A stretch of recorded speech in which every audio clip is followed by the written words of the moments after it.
You found the perfect franchise opportunity, but now comes the big question. How do you actually pay for it? Most people think you need hundreds of thousands of dollars sitting in cash, but there are actually several ways to fund a franchise, each with their own distinct advantages and disadvantages. The two most common ways are SBA loans and ROBs, but the choice between those could save or cost you tens of thousands of dollars or more. So in this video, I'll break down how to fund your franchise, compare the main funding options, and help you determine which approach makes the most sense for you and your situation. And if you're new here, my name is Connor Gross. I'm a franchise owner and a franchise consultant who helps entrepreneurs and investors to find the right franchise for you. For access to my library of franchise breakdowns and free resources, click the link in the description. So before we compare our funding options, I'm first going to walk through what they are, starting with the most common option, which is an SBA loan. So an SBA loan is a loan that is backed by the Small Business Administration, which is a federal government agency. And here's a common misconception. Because the loan isn't issued by the government directly, it's issued by banks just like a normal loan. But the SBA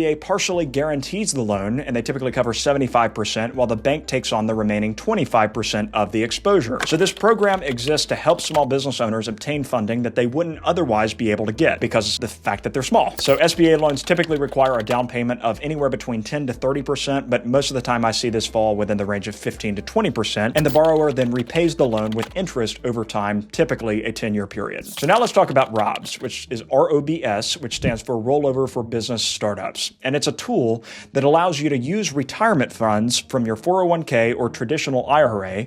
It just has to be a pre-tax account, not a post-tax account like Roth, but it allows you to invest in a business without triggering early withdrawal penalties or making it a taxable event. So basically, you're creating a C corporation within your retirement plan, and that C corp buys stock in your business. So instead of buying stocks on the stock exchange, you're buying stocks in your own business. And this needs to be facilitated by a specialized provider because it's a complicated structure that has to be set up correctly for compliance purposes. Now that we've talked through SBA loans and ROBs, let's compare them. And first, I'll talk about some of the pros of an SBA loan. And the first and perhaps the most obvious one is that you can access larger amounts of capital in an SBA loan. You can currently obtain up to $5.5 million of funding in an SBA loan. That cap gets lifted over time. When you compare this with a ROBs, you're limited by your retirement account balance, which for me at least has yet to reach $5.5 million. With an SBA loan, you get long repayment terms, relatively speaking. So a 10-year amortization period for a business is a pretty long amortization period, which helps you to manage your cash flow. It also builds business credit, and it keeps your retirement account intact, unlike ROBs. The cons of an SBA loan are the requirements. So banks are typically going to look at the 3 C's when it comes to determining your health as a borrower, which are credit,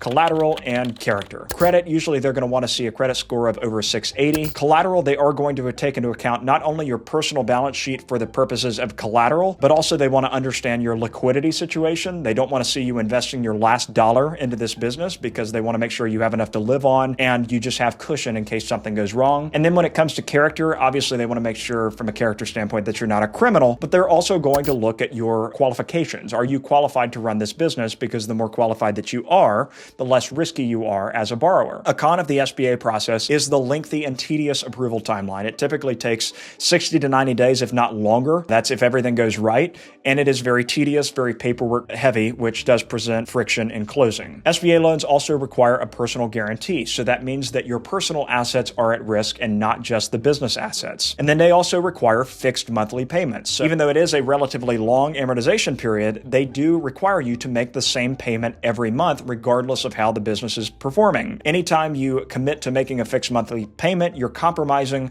your autonomy to do what you want to do with your cash flow. So that is a factor to take into account. So now let's talk about the pros of ROBs. So with ROBs, you do not have any debt or interest payments at all because your business, like I mentioned, has a lot more flexibility to do what you want with your cash flow. They have a much faster process than an SBA loan, not quite as tedious because again, you're using your own money. No credit or collateral requirements because again, you're using your own money. And you also have more flexibility, no fixed monthly payments that are constraining your operations because again, sing it with me, you're using your own money. But the cons of ROBs, obviously it's a risk to your retirement because if the business fails, you don't recoup your investment. That is obviously obviously risky. There are also strict compliance requirements. Like I mentioned, you have to make sure you're using a professional third party who knows what they're doing to maintain compliance with IRS standards as well as Department of Labor standards. And there are going to be ongoing administrative costs that are associated with that. And then there are also going to be tax implications because it has to be structured as a C Corp, which has specific tax considerations. So when we compare SBA versus ROBS, there really is no one-size-fits-all answer. And because I've heard people say, oh, I would never take on an SBA loan because that's debt, that's risky. I would rather use my retirement account because it's my own money. That seems much less risky. And then I've heard others say the complete inverse. They might say, I cannot conceive of the idea of using my retirement. That seems way too risky, so I'm going to go the SBA route. You know, both of those concerns are well-founded, well-intentioned, and how you fund your business requires personal introspection to determine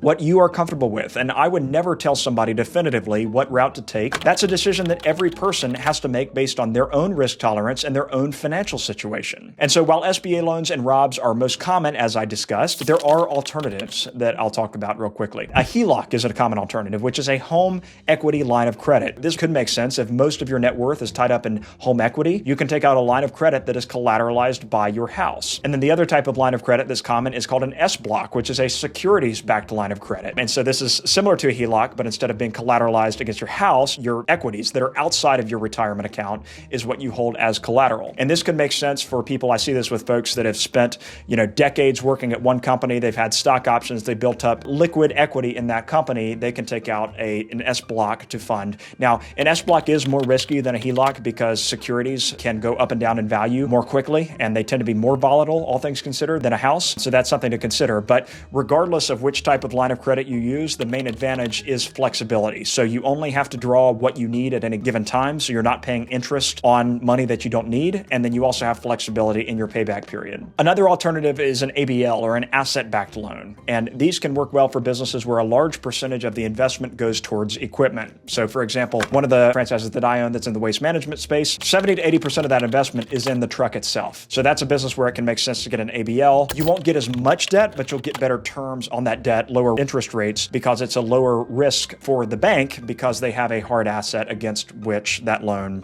is collateralized. The best alternative, in my opinion, is cold hard cash. And that is obviously easier said than done. And I'm well aware that it will not look as sexy on a spreadsheet because leverage will always make the ROI look better mathematically. But please remember that spreadsheets do not account for the risk and the peace of mind. So if you have a cash available to fund your business, that really is a great option that provides maximum flexibility and eliminates debt service. So the bottom line is there are multiple ways to fund your franchise, each with distinct advantages and disadvantages. And the right choice depends on your financial situation, your risk tolerance, and your business goals. But what matters most is choosing the funding method that allows you to sleep well at night and gives your business the best chance to succeed. So if you have $100K in liquid assets at least, and you'd like my help finding, evaluating, and funding the right franchise for you, click the link in the description to book a free strategy call to get started. And as always, please like this video, subscribe to this channel, and leave a comment letting me know what franchise topic you would like to hear about next.